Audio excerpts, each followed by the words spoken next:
रहेगा, एक तरह से एक रिपोर्ट कार्ड है। माननीय प्रधानमंत्री जी का 3 देशों का गमन रहा। माननीय प्रधानमंत्री जी इंडोनेशिया, ऑस्ट्रेलिया और न्यूजीलैंड गए। उससे पहले वो सेशेल्स भी गए थे। बीच में जापान की राष्ट्राध्यक्ष भी भारतवर्ष आई थी। कुल मिलाकर के इसका नतीजा क्या रहा, भारतवर्ष को क्या मिला, व्हाट डिड इंडिया गेट, आज एक विस्तृत रिपोर्ट, आप कहिए रिपोर्ट कार्ड रखा जाएगा आपके सामने। बहुत संक्षेप में, मगर उसी में गंभीर विषयों को समझाया जाएगा। मैं कहूंगा कि 10 इंपॉर्टेंट आउटकम्स जो हैं उनको बहुत सादे लैंग्वेज में मैं समझाऊंगा। 10 इंपॉर्टेंट आउटकम्स, और हमने इसका नाम रखा है 10 कदम 10 का दम। 10 कदम 10 का दम। ये 10 कदम और इन 10 कदमों में क्या दम रहा है वह आपके सामने में रखने जा रहा हूं। कदम कौन कौन से हैं 10, मैं पहले गिनवा देता हूं। Number 1, Indian ocean Indo Pacific strategic alliance. Indian ocean और इंडियन पैसिफिक के बीच में क्या स्ट्रैटेजिक अलायंस और क्या सामरिक अलायंस रहा है। दूसरा है डिफेंस और मैरीटाइम कोऑपरेशन। तीसरा रहा है क्रिटिकल मिनरल कोऑपरेशन। चौथा रहा है एनर्जी सिक्योरिटी। पांचवा रहा है इकोनॉमिक एंड इन्वेस्टमेंट आउटकम्स, आर्थिक आउटकम क्या रहा है। छठा रहा है special gestures and courtesies extended to the prime minister, और केवल ये प्राइम मिनिस्टर के लिए नहीं है, ये 140 करोड़ भारतीयों के लिए है। सातवां है सिविलाइजेशनल एंड कल्चरल पार्टनरशिप, यह जो कल्चर का लेन देन है और पार्टनरशिप है उसके विषय में। आठवां रहा है digital public infra and educational partnership. नौवां है स्पोर्ट्स, और 10वां है पीपल टू पीपल रिलेशनशिप। ये जो 10 विषय हैं इनको मैं संक्षेप में आपके सामने रखता हूं। पहला सामरिक, जिसे अंग्रेजी में स्ट्रैटेजिक कहते हैं। आप देखिए 1 से 3 तारीख इस महीने में माननीय प्रधानमंत्री सेशेल्स गए थे।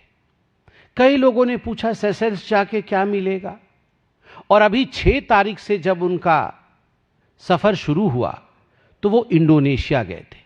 मैं आपको मैप में दिखाऊंगा और आप इसे कृपया करके जूम करके दिखाइए, क्योंकि जब तक हम लोग केवल भारतवर्ष में कुछ ऐसे पॉलिटिकल लोग हैं जो 1 डायमेंशनल सोच रखते हैं, और वो है पॉलिटिकल सोच।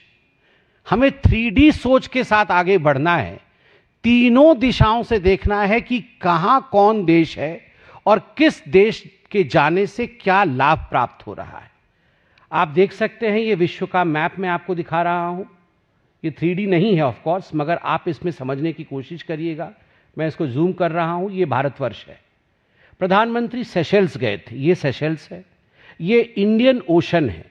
यह सेशेल्स जो देश है वो इंडियन ओशन के वेस्टर्न साइड में है, western side of Indian ocean, पूर्वी तट पे।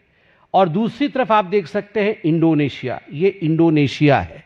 ये इंडोनेशिया इंडियन ओशन के ईस्टर्न साइड में है, पूर्वी छोर पे है। तो इंडियन ओशन के वेस्टर्न छोर से इंडियन ओशन के वेस्टर्न छोर तक ये एक स्ट्रैटेजिक अलायंस रहा। आप सोच करके देखिए, एक कोने में सेशेल्स, दूसरे कोने में इंडोनेशिया। दोनों कोनों को लामबंद कराना अपने इंटरेस्ट के लिए यह भारतवर्ष के प्रधानमंत्री ने करके दिखाया। और अब आते हैं इंडो पैसिफिक। इंडो पैसिफिक कहने से बहुत लोगों को शायद समझ में न आए, इसलिए मैंने मैप में दिखाने का प्रयास किया है। प्रशांत महासागर, आप पैसिफिक ओशन देख सकते हैं। यहां पे आप देख सकते हैं कि सबसे पहले जापान की राष्ट्राध्यक्षा हमारे देश वह आई। यहां जापान है, आप देख सकते हैं ये जापान है। ये प्रशांत महासागर पैसिफिक ओशन में है जापान। और आप नीचे देख सकते हैं कि माननीय प्रधानमंत्री अब इंडोनेशिया के बाद ऑस्ट्रेलिया गए, पैसिफिक के उसी लाइन में ऑस्ट्रेलिया गए और फिर न्यूजीलैंड गए। तो आप देखिए एक लाइन से जापान, ऑस्ट्रेलिया, न्यूजीलैंड, और यहां सेशेल्स और इंडोनेशिया जहां इंडियन ओशन को बांधती है, वहीं पैसिफिक ओशन में जापान, ऑस्ट्रेलिया और न्यूजीलैंड, इन तीनों के विजिट से, इन तीनों के आपस के आचार विचार से इंडो पैसिफिक और इंडियन ओशन, ये दोनों क्षेत्र पे एक जबरदस्त पकड़ सामरिक, आर्थिक, वैचारिक और आर्थिक, इकोनॉमिकल, स्ट्रैटेजिक और उसके साथ साथ आप पीपल सेंट्रिक, जनता के बीच आदान प्रदान का, कल्चर का, इन सब का एक बहुत बड़ा सेतु बंधा। मैं पहले विषय पे आता हूं जो सामरिक है और स्ट्रैटेजिक है, और इसमें किस प्रकार इंडियन ओशन और इंडो पैसिफिक में भारत आज एक, क्योंकि डिप्लोमेसी में एक एक शब्द महत्वपूर्ण होते हैं, आज भारत इस क्षेत्र में एक स्टेबलाइजिंग फोर्स बना है। इस शब्द को याद रखना है, एक स्थिरता प्रदान करने वाला फोर्स बना है। आप सोचिए, सभी देशों में कितने राष्ट्राध्यक्ष बदल गए, सभी देशों की नीतियों में कितना परिवर्तन हुआ, सभी देशों में कितने टर्मोइल आए और गए, मगर भारतवर्ष ने विश्व को दिखाया कि स्थिरता 2014 से अब तक एक पार्टी की स्थिरता, गवर्नेंस की स्थिरता, सरकार के काम करने की स्थिरता, पॉलिसी की स्थिरता, कोविड आई, कोविड गई, वॉर आए, वॉर जा रहे हैं, आर्थिक स्थिरता, तो हम एक स्टेबलाइजिंग फोर्स बन के इंडो पैसिफिक और इंडियन ओशन में आज उभर पाए हैं। इसी को प्रधानमंत्री एक साथ लेके आ रहे हैं। इसके साथ साथ एक न्यू फ्रेमवर्क, डिप्लोमेसी में यह शब्द न्यू फ्रेमवर्क, एक फ्रेमवर्क बनाया गया, एक टेम्पलेट बनाया गया कि ये सारे देश जो हैं इंडो पैसिफिक में और इंडियन ओशन में, ये इस फ्रेमवर्क के अंतर्गत काम करेंगे और ये फ्रेमवर्क होगा कोऑपरेशन का। और हाथ किसने बढ़ाया? भारतवर्ष ने ये फ्रेमवर्क तैयार किया। प्रधानमंत्री जी ने अपने परिश्रम से, अपने स्टेट्समैनशिप से, अपने पॉलिसी को भारत में लागू करके बाकी देशों को दिखाया, बाकी देश प्रेरित हुए और सभी देशों ने एक्सेप्ट किया कि yes, let this be the framework, let India decide the framework. हम इस फ्रेमवर्क पे एक लॉन्ग टर्म कोऑपरेशन, एक बहुत समय तक कोऑपरेशन के साथ काम करेंगे। आप सोचिए ये कितनी बड़ी जीत है। इसी मैप में मैं दिखाना चाहूंगा कि इंडोनेशिया में जब प्रधानमंत्री गए तो प्राबोवो, जो उनके प्रेसिडेंट है, प्राबोवो जी ने एक बहुत बड़ा इंटरेस्ट दिखाया और integrated development of Sabang port, मैंने कहा ना स्ट्रैटेजिक और सामरिक महत्व है इस क्षेत्र में। ये जो सबांग पोर्ट, अभी आप देख रहे थे कुछ दिन पहले राहुल गांधी किस प्रकार चाइनीज एजेंट बन के अंडमान निकोबार पहुंचे हुए थे और वहां किस प्रकार भारत के खिलाफ वक्तव्य दे रहे थे। मैं यहां दिखाना चाहूंगा कि ये है अंडमान एंड निकोबार, आप देख सकते हैं, ये भारतवर्ष है, ये अंडमान निकोबार है, ये सुमात्रा, इंडोनेशिया, ये पूरा आप देख सकते हैं। यहां पर सबांग पोर्ट बनेगा और जब यहां सबांग पोर्ट बनेगा, ये स्ट्रेट ऑफ मलक्का, जो एक बहुत पावरफुल स्ट्रेट है, बहुत बिजी मैरिटाइम रूट है, जैसे हाईवेज होते हैं, बिजी हाईवे होते हैं, वैसे मैरिटाइम रूट्स जो समुद्रिक हाईवे होते हैं, वो भी स्ट्रेट ऑफ मलक्का एक बहुत बिजी हाईवे है। इसमें बहुत वाणिज्य अर्थात बिजनेस होता है और केवल बिजनेस नहीं, यह डिफेंस के दृष्टिकोण से भी बहुत महत्वपूर्ण है। तो स्वाभाविक रूप से सबांग पोर्ट की जीत, सबांग पोर्ट पे जो कोऑर्डिनेशन हुआ है वह भी एक बहुत बड़ा अचीवमेंट हुआ है। अंडमान निकोबार आइलैंड्स, सुमात्रा को लेकर इसमें investment, employment, transfer of technology और रीजनल प्रॉस्पेरिटी जैसे विषयों को ध्यान में रखा गया है। ठीक उसी प्रकार इसी सामरिक विषय में मैंने कहा कि इंडिया और ऑस्ट्रेलिया में भी कॉम्प्रिहेंसिव स्ट्रैटेजिक पार्टनरशिप, इस पे सिग्नेचर हुआ है, कॉम्प्रिहेंसिव स्ट्रैटेजिक पार्टनरशिप। हम सामरिक विषयों में एक साथ काम करेंगे, इंडिया और ऑस्ट्रेलिया ने तय किया है। अब इंडिया और न्यूजीलैंड ने भी, जो फर्स्ट पॉइंट हम स्ट्रैटेजी की उठा रहे हैं, उसमें इंडिया और न्यूजीलैंड ने कहा है कि रोड मैप टू 2030 हम एक साथ तैयार करेंगे। भारत और न्यूजीलैंड रोड मैप टू 2030 एक साथ तैयार करेगी और इसमें डिफेंस, ट्रेड, टेक्नोलॉजी, एजुकेशन सब रहेगा। और सबसे बड़ी स्ट्रैटेजिक अचीवमेंट इंडिया की न्यूजीलैंड के साथ रही कि फ्री ट्रेड एग्रीमेंट जो अनेकों वर्षों से पहले नहीं हो पा रहा था, जिस प्रकार से उसका समापन हुआ और अब प्रधानमंत्री नरेंद्र मोदी जी ने और उनके काउंटर पार्ट न्यूजीलैंड में यह तय किया गया कि अब उसको यथाशीघ्र लागू किया जाएगा और उसको इंप्लीमेंट किया जाएगा। कहीं ना कहीं ये फ्री ट्रेड एग्रीमेंट अपने आप में एक बहुत बड़ी स्ट्रैटेजिक या सामरिक विजय के रूप में देखा जा सकता है। तो ये पहला पॉइंट था Indian ocean Indo Pacific strategic alliance का, जो कि इस दौरे से अचीव हुआ। अब दूसरा विषय है डिफेंस एंड मैरीटाइम कोऑपरेशन। देखिए, डिफेंस और मैरीटाइम, जिस देश के पास ये दोनों पावर होती है वह बहुत आगे बढ़ता है। अब इसमें डिफेंस को लेकर दिन ऐसे भी थे कि भारतवर्ष हमेशा डिपेंडेंट रहता था फॉरेन कंट्रीज के ऊपर कि इंपोर्ट करके ही हम अपने डिफेंस को आगे बढ़ाएंगे। आज डिफेंस में जब इंडोनेशिया में प्रधानमंत्री जाते हैं और इंडोनेशिया में इन्वेंट्री बढ़ाया जाता है कि हम भारतवर्ष से ब्रह्मोस सुपरसोनिक क्रूज मिसाइल्स इस पे इन्वेंट्री अपनी लगाएंगे, तो आप सोचिए भारत के लिए, प्रत्येक हिंदुस्तान के नागरिक के लिए कितना गर्व का विषय है कि हमारा ब्रह्मोस सुपरसोनिक मिसाइल, आज उस पे इन्वेंटरी इंडोनेशिया बढ़ा रही है। और उसके साथ साथ इंडिजिनस डिफेंस प्लेटफॉर्म जो मेक इन इंडिया, इस मेक इन इंडिया पे मुझे याद है राहुल गांधी मजाक उड़ा रहे थे, कांग्रेस पार्टी हंस रही थी, मगर आज Astra beyond visual range air to air missile, आप सोचिए भारतवर्ष में इंडिजिनसली बना ये missile, air to air missile Astra, आज उसको लेकर इंडोनेशिया में डील हुआ है, उसको लेकर इंडोनेशिया में बात हुई है। ये कितनी बड़ी बात है, हमारे इंडिजिनस मैन्युफैक्चरिंग आज भारत से बाहर जा रही है। For the first time India is becoming an exporter in defence equipments. ये अपने आप में एक बहुत बड़ी अचीवमेंट है, बहुत बड़ा विषय है।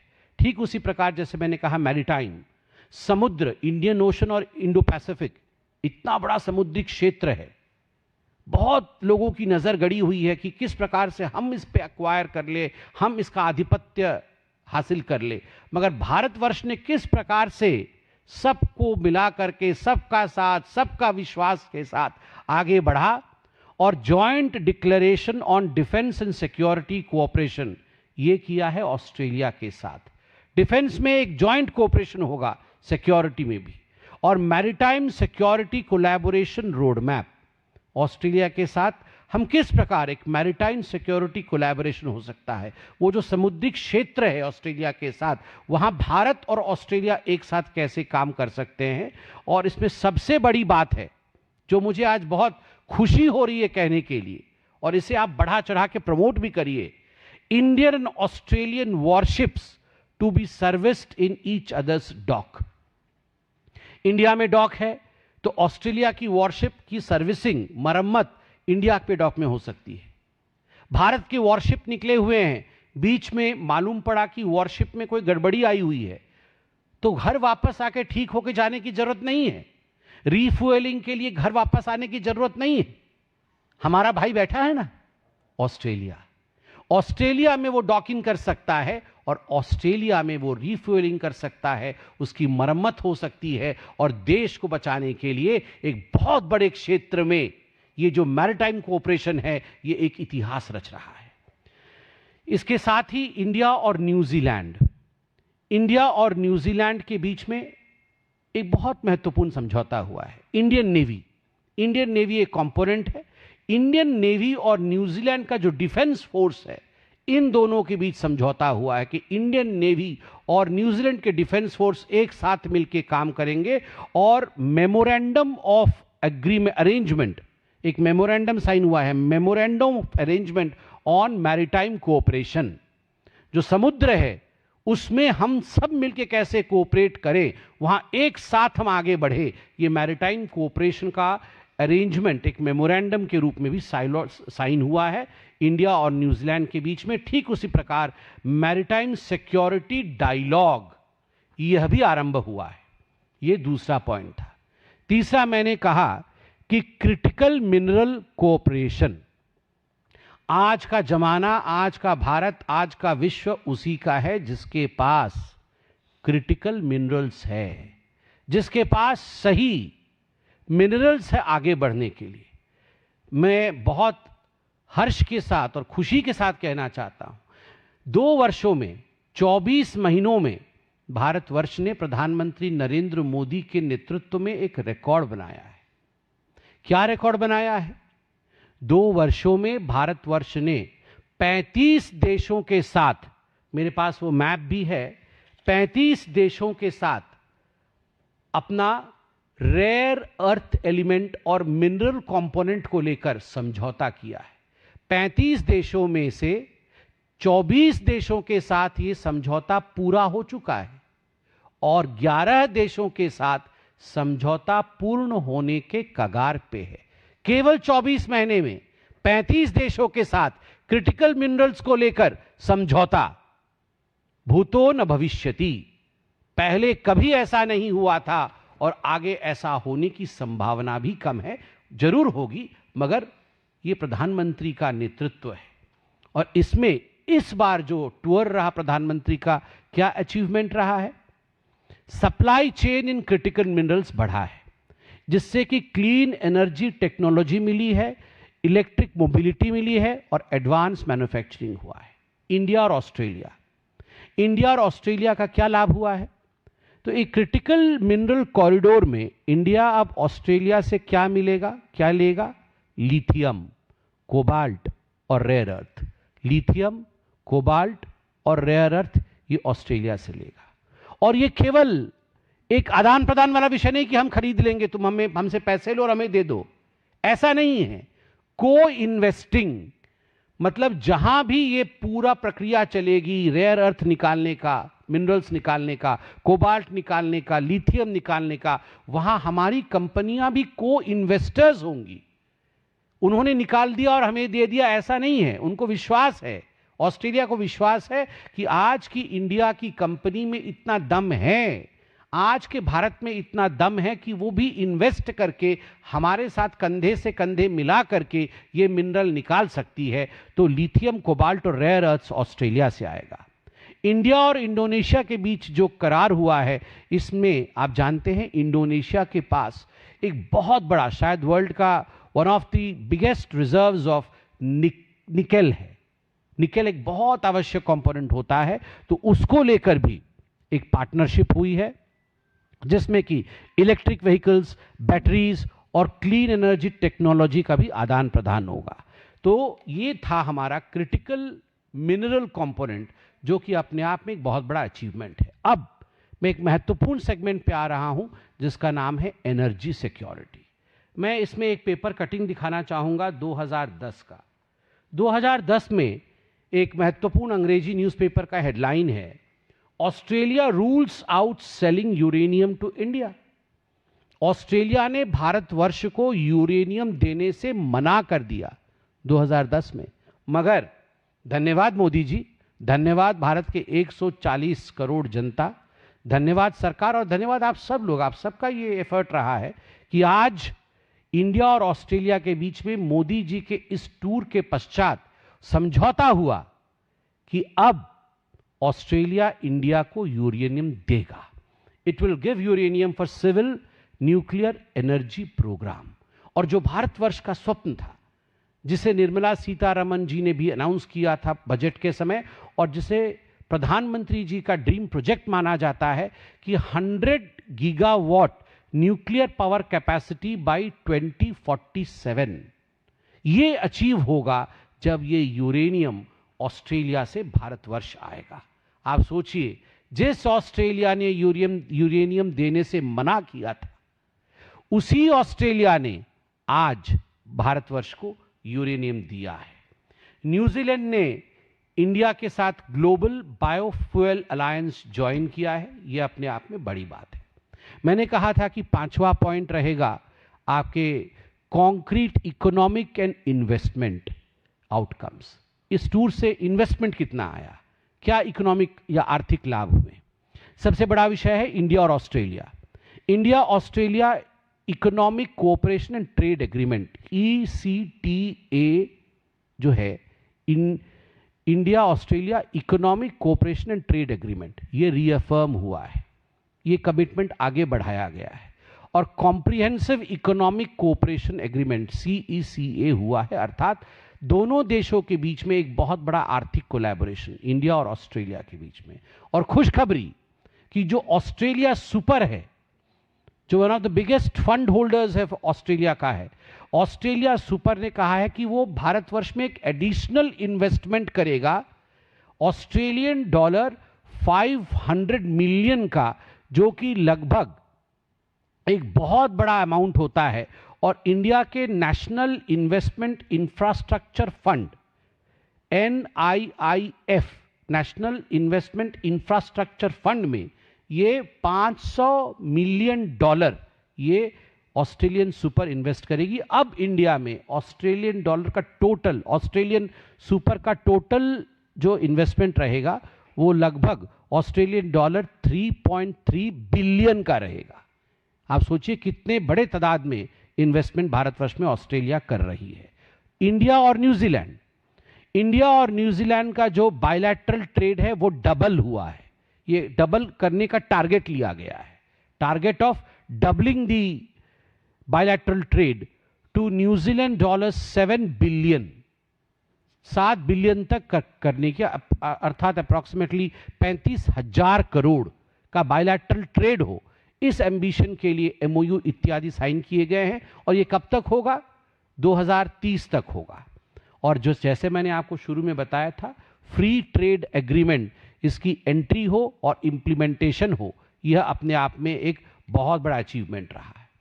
मैंने कहा था कि जो छठा पिलर है, 10 पिलरों में से जो छठा पिलर है वो special gestures and exceptional courtesies extended by the various countries.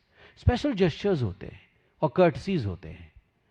आप वो जेस्चर्स केवल प्रधानमंत्री को नहीं दिखाते हैं या उनके लिए नहीं होते हैं, अवार्ड्स केवल प्रधानमंत्री के लिए नहीं होते हैं, वो आपके देश के सामूहिक शक्ति और सामूहिक तपबल के लिए होता है।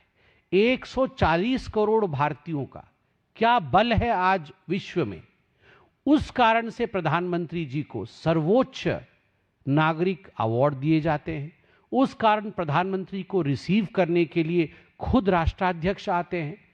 उस कारण से जब प्रधानमंत्री जी अपने विमान में बैठ के, भारत के विमान में बैठ के किसी देश के टेरिटोरी में प्रवेश करते हैं तो फाइटर जेट उनका स्वागत करते हुए, उनको एकम्पनी करते हुए एयर स्ट्रिप तक लेके जाते हैं। ये एक व्यक्ति के लिए नहीं होता है, यह देश के बल के लिए होता है। यह हिंदुस्तान को नमन है, मां तुझे सलाम है।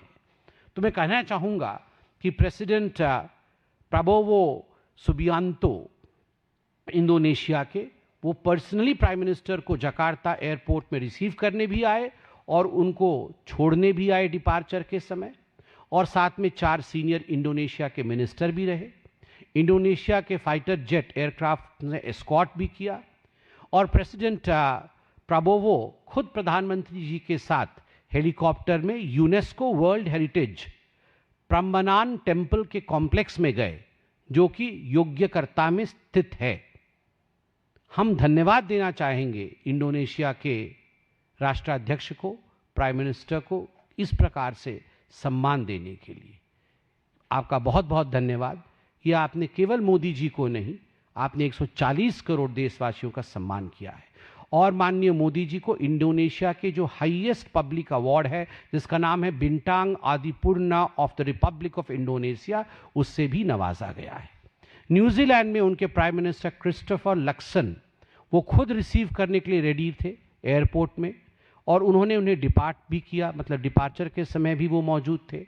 और हम सब ने वो तस्वीर देखी टीवी चैनलों में और सोशल मीडिया में। थैंक्स टू यू ऑल, जो भाई बहन मेरे सामने बैठे हैं, आपने दिखाया उसे, जो ऑकलैंड का आइकॉनिक स्काई टावर है, उस स्काई टावर को किस प्रकार से हमारे तिरंगे से प्रज्वलित किया गया था, हमारा तिरंगा उसमें झलक रहा था।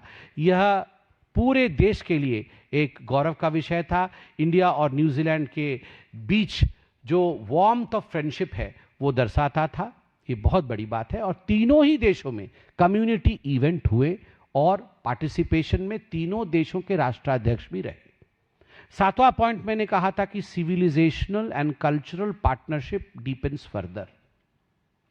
सिविलाइजेशन और कल्चर कैसे आगे बढ़ा है आप देखिए, इंडोनेशिया में collaborative cultural heritage conservative project, इसमें हस्ताक्षर हुआ जो कि प्रम्बनान टेम्पल कॉम्प्लेक्स में हुआ। यह एक यूनेस्को वर्ल्ड हेरिटेज साइट है और वहां निर्णय लिया गया कि इस टेम्पल कॉम्प्लेक्स को भारत की ASI अब कंजर्व करेगी, देखरेख करेगी, इसकी मरम्मत करेगी, इसको आगे बढ़ाएगी 2029 तक।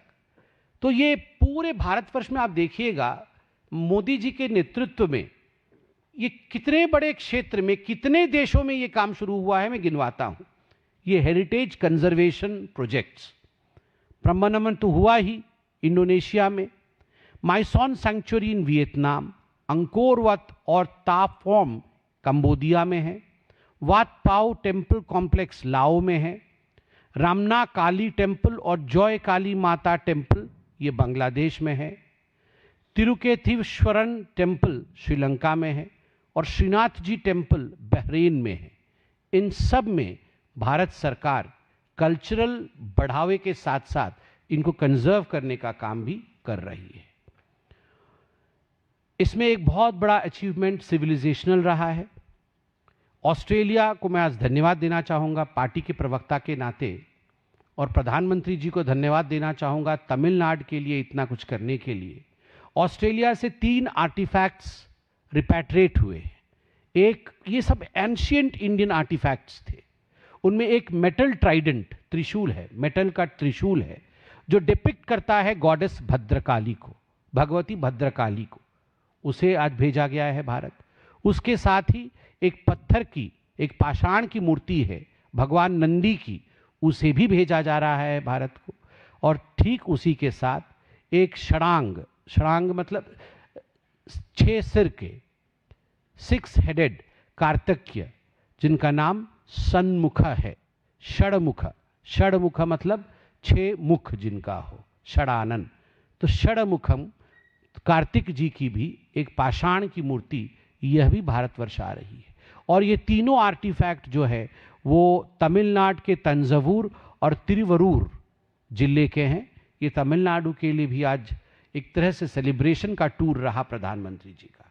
इंडोनेशिया के साथ भी कल्चरल कोऑपरेशन का एक हस्ताक्षर हुआ है और नेशनल मैरिटाइम हेरिटेज कॉम्प्लेक्स ये लोथल में बनेगा, गुजरात में। न्यूजीलैंड के साथ ये हस्ताक्षर हुआ है, ये भी एक बड़ा कल्चरल एक्सचेंज है। मैंने आपको कहा था 8वां digital public infrastructure educational partnership. आप देखिए इंडोनेशिया ओपन नेटवर्क ION, ये उसी लाइन पे चलेगी जिस लाइन पे India's open network for digital commerce ONDC थी, तो इंडोनेशिया से अपने यहां भी खोल रहा है। IIM बैंगलोर जो एक जाना माना एमिनेंस का एक इंस्टीट्यूट है इंडिया में, इंस्टीट्यूट ऑफ एमिनेंस है इंडिया में, IIM बैंगलोर भी अब एक ब्रांच इंडोनेशिया में खोल रहा है, इंटरनेशनल कैंपस इंडोनेशिया में खोल रहा है। साथ ही इंडोनेशिया ने यह तय किया है, हम सबके खुशी की बात है, कि जो UPI QR कोड के साथ इंडिया में चलता है अब वो इंडोनेशिया में भी चलेगा। तो दोनों देशों के बीच में UPI और QR कोड संबंधित आर्थिक आदान प्रदान, उसमें आसानी होगी, दोनों देशों का एक बॉन्डेज होगा। इसके साथ ही 9वें नंबर पर मैंने कहा था स्पोर्ट्स के लिए बहुत कुछ किया जाएगा। स्पोर्ट्स के लिए, क्योंकि हम भारतवर्ष के सारे लोग तो क्रिकेट प्रेमी हैं, तो मेलबोर्न क्रिकेट ग्राउंड में, जो कि एक आइकॉनिक जगह है, मेलबोर्न क्रिकेट ग्राउंड में प्राइम मिनिस्टर मोदी जी और प्राइम मिनिस्टर एल्बनीज, इन्होंने India Australia sports collaboration road map, India और ऑस्ट्रेलिया के बीच में क्या स्पोर्ट्स कोलैबोरेशन रहेगा उसका रोड मैप लॉन्च किया, जिसमें cricket, sports training, sports science, technology और यूथ एंगेजमेंट, इन आयामों पर ध्यान दिया जाएगा। और एक खुशखबरी तो आप सभी जानते हैं, वो खुशखबरी है कि जो Australian men's Big Bash League है उसकी ओपनिंग दिसंबर के महीने में चेन्नई में होगी। तो आई शुड से कि Tamil Nadu should start celebrating and preparing और खास करके क्रिकेट प्रेमी तो सब वहां जाएंगे, तो कहीं ना कहीं एक तमिल संगम भी होगा, जहां इस संगम में ऑस्ट्रेलिया भी होगा, Australian men's Big Bash League. ये फर्स्ट फॉरेन क्रिकेट लीग है जो कि मैच इंडिया में कर रही है। और लास्ट में मैंने कहा था कि पीपल टू पीपल कनेक्ट। आप देखिए, पीपल टू पीपल कनेक्ट में जी डे नमस्ते फेस्टिवल, यह कार्यक्रम जिस समय ये लीग होगा क्रिकेट मैच का, वो भारतवर्ष में किया जाएगा। इसमें ऑस्ट्रेलिया की कल्चर, ऑस्ट्रेलिया का बिजनेस, ऑस्ट्रेलिया की स्पोर्टिंग एक्टिविटीज़, उनके लोगों के खान पान का तरीका, वो सब भारतवर्ष में प्रदर्शित किया जाएगा और हमारे देश का उनके यहाँ। तो इस प्रकार से एक पीपल टू पीपल कनेक्ट भी बहुत बड़े आकार में रहेगा। ये तो मैंने अभी जो गिनाए, ये था 10 कदम 10 का दम, 10 कदम 10 का दम। अब मैं समाप्त करूं, उसमें 3 विषय में बता के समाप्त करूंगा, क्योंकि जो इंडोनेशिया के राष्ट्राध्यक्ष, जो न्यूजीलैंड के राष्ट्राध्यक्ष और जो ऑस्ट्रेलिया के राष्ट्राध्यक्ष ने कहा, वो केवल पीएम मोदी के लिए नहीं कहा, उन्होंने हमारे देश के लिए कहा। तो चलिए जरा सुनते हैं क्या कहा उन्होंने। इंडोनेशिया के प्रेसिडेंट प्राबोवो सुबियांटो, उनका कहना है, मैं कोट कर रहा हूं, I am an admirer, a great admirer of Narendra Modi ji. Even before I became president, I studied the policies of your prime minister, and because there is no copyright, I copied many of his policies. The important thing is Indonesians must learn from the experience of India. I follow your career, I copy many of your programs, I openly admit that I follow your career and I copy a lot of your programs. We have a lot to learn and we are not afraid of learning. आप सोचिए, Indonesia के राष्ट्राध्यक्ष कितने pure मन से सच्ची बात कह रहे हैं कि मोदी जी, मैं आपके पॉलिसीज को फॉलो करता हूं, आपके काम को फॉलो करता हूं, आपके पॉलिसीज पे कोई कॉपीराइट नहीं है, इसलिए मैं आपके पॉलिसीज को कॉपी कर लेता हूं अपने देश में, और इंडोनेशिया को भी इंडिया के इस पॉलिसी मेकिंग प्रोसेस से सीखना चाहिए। ये एक स्टेटमेंट नहीं है, ये एक पैराग्राफ नहीं है, ये दिल की गर्मी है, यह बढ़ते हुए भारत का प्रादुर्भाव है, ये उगते हुए सूरज की किरण है कि एक राष्ट्राध्यक्ष दूसरे राष्ट्राध्यक्ष के सामने प्यार से कह रहा है कि मैं आपको कॉपी करता हूं। काश हिंदुस्तान में भी ऐसे कुछ ऑपोजिशन के लीडर होते। अगर मोदी जी को राहुल गांधी इतना भी कॉपी कर लेते तो 99 चुनाव हारना नहीं पड़ता, कहीं एक आध जीत भी जाते। मगर मोदी जी अगर कहें सांस लेना बहुत जरूरी है, राहुल गांधी जाके आइसलैंड में सांस रोक ही लेंगे अपनी। कैसे रोकना है उसकी प्रयास करेंगे। राहुल जी थोड़ा तो इंडोनेशिया के राष्ट्राध्यक्ष से सीखिए। कॉपी करना बुरी बात नहीं है, जैसे कहते हैं हर दाग खराब नहीं होता, वैसे हर कॉपी खराब नहीं होती, कभी कभी कॉपी करना चाहिए। न्यूजीलैंड के राष्ट्राध्यक्ष प्राइम मिनिस्टर क्रिस्टोफर लक्सन ने क्या कहा? Prime Minister Modi, let me say on behalf of 5 million New Zealanders, you are worth the wait. Tonight, New Zealand makes history. For the first time in 40 years, an Indian Prime Minister stands on New Zealand's soil. उन्होंने कितना emotional भाषण दिया और कहा कि 40 वर्ष में भारतवर्ष का राष्ट्राध्यक्ष आके न्यूजीलैंड की जमीन पे खड़ा है, उसके लिए आपको बहुत बहुत धन्यवाद। सोचिए, it took us 40 years to go to New Zealand. Indo Pacific कितना महत्वपूर्ण है, 40 वर्ष के बाद कोई इंडियन प्रीमियर वहां गया है। और आगे वो कहते हैं, Christopher ji, I remember going to India, ये बहुत महत्वपूर्ण है, ध्यान से सुनिएगा, मैं इसको हिंदी और भोजपुरी सब में अनुवादित करूंगा। I remember going to India in the mid to late 90s and people got paid daily wages in coins in their hands. In those days, I observed workers being paid at the end of each day, often with a handful of coins, because a daily wage was counted in coins. Look at India today. The transformation that Prime Minister Modi has led takes my breath away. India now has one of the largest middle classes in the world with 445 million people and still growing. He has lifted 250 million people out of poverty. There is now 440 million people in the middle class, about to be 750 million by the end of the decade. It is an incredible transformation. As someone who has been to India many times, to see the move from low income to middle income to high income, it is so inspiring. आप जरा सोच के देखिए, New Zealand के prime minister Christopher Luxon ने क्या कहा। उन्होंने कहा कि मैं 90 की दशक में भारत जाता था, कई बार भारत गया। वहां मैंने देखा कि उस समय जो लेबर काम करती थी, जो मिस्त्री इत्यादि काम करते थे, तो दिन में दिहाड़ी पे जो काम करते थे, तो शाम को उनको कॉइन्स में पैसे दिए जाते थे, उनके हैंडफुल ऑफ कॉइन्स, एक हाथ में उनको पैसे दिए जाते थे। आज भारतवर्ष डिजिटली काम कर रहा है, जहां 44 करोड़ मिडिल क्लास अभी हैं, ये 75 करोड़ होने वाले हैं। 25 करोड़ गरीबों को मोदी जी ने गरीबी रेखा से ऊपर उठाया है। इतना बड़ा ट्रांसफॉर्मेशन लो इनकम से मिडिल इनकम तक हुआ है, और मिडिल इनकम से हाई इनकम तक हुआ है। और प्रधानमंत्री न्यूजीलैंड के कहते हैं, ये मैंने खुद देखा है, क्योंकि मैं भारतवर्ष बहुत बार गया हूं। देखिए, जो कांग्रेस भारत में नहीं मान रही है, what Congress is contesting in India, knowing very well that it is true, we have a foreign dignitary, a Prime Minister of New Zealand, उसको एंडोर्स कर रहे हैं, उसके लिए भारतवर्ष की तारीफ कर रहे हैं।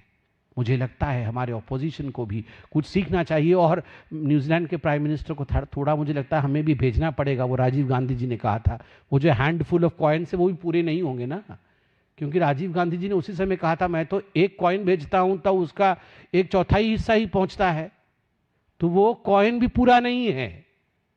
ये भेजते हैं न्यूजीलैंड के प्राइम मिनिस्टर को कि राजीव गांधी जी ने क्या कहा था। और ऑस्ट्रेलिया के प्राइम मिनिस्टर एंटोनी अल्बनीज ने क्या कहा था, ये आखिरी में मैं पढ़ना चाहूंगा और उनको ग्रैटिट्यूड के साथ कहना चाहूंगा, धन्यवाद। Quote, at the profound contribution of our great nation of more than 1 million Australians who trace their roots proudly back to India, your generosity of spirit shines through in every way. Over generations, your commitment to Australian aspiration and your love of this country has made it better, stronger and more vibrant. Australians of all backgrounds have been enriched by you bringing your culture here and adding it to our multicultural character. We are a better nation because we have you in it. You are a living bridge between Australia and India. ये कितनी बड़ी बात Antony Albanese ने कहा। उन्होंने मोदी जी को कहा कि आप ऑस्ट्रेलिया और भारत के बीच एक सेतु हैं, अ लिविंग ब्रिज, जो श्वास लेता है, जो काम करता है, जो पसीने बहाता है, जो परिश्रम करता है। ये है हमारे प्रधानमंत्री, और यह है हमारे प्रधानमंत्री के नेतृत्व में जो अभी 3 देशों और उससे पहले सेशल्स का ट्रिप रहा, बीच में जापान की अध्यक्षा आई, उन सब का मैंने आपको एक समरी दिया है। मगर समरी आज जब मैं पढ़ रहा था तो मैंने ये भी देखा, अब मुझे पता नहीं इसमें सच्चाई क्या है, झूठ क्या है, ये ऐसे तो चल रहा है। अब आप जानते होंगे राहुल बाबा कहाँ है, ढूंढिए ढूंढिए जरा, कहाँ है। उनका कुछ होने वाला था, प्रयागराज में कोई कार्यक्रम 10 जुलाई को पोस्टपोन्ड हो गया। पटना में भी कार्यक्रम था, वह भी पोस्टपोन्ड हो गया। इसमें कोई स्टैंप लगा हुआ है लंदन, आइसलैंड, जर्मनी, पता नहीं कहाँ है। वह भी टूर कर रहे हैं। यह प्रधानमंत्री जी भी टूर में गए, राहुल गांधी जी भी टूर में गए। प्रधानमंत्री जी देश को जिता के आए और राहुल गांधी जी बंद कमरे में जरूर, मैं लिख के देता हूं, पता आप लगाइए, जरूर बंद कमरे में षड्यंत्र रच रहे होंगे कि जो अच्छे काम नरेंद्र मोदी जी के नेतृत्व में हुआ है, किस प्रकार से उसमें भंग डाला जाए, रंग में कैसे भंग डाला जाए, उसका प्रयास कांग्रेस के राहुल गांधी जरूर कर रही होगी। इतना ही कह के इस प्रेस कॉन्फ्रेंस को समाप्त करता हूं। कोई प्रश्न हो तो अवश्य पूछें। धन्यवाद। तो आप सुन रहे थे बीजेपी हेडक्वार्टर से समित पात्रा, जो कि प्रवक्ता हैं, वो प्रेस कॉन्फ्रेंस कर रहे थे। प्रधानमंत्री की 3 देशों की जो सफल यात्रा रही, जहां पर कैसे आर्थिक, सामरिक और रणनीतिक रिश्ते मजबूत होते हुए नजर आए, इसी पर वो बात कर रहे थे। वक्त छोटे से ब्रेक का, ब्रेक के उस पार भी वंदे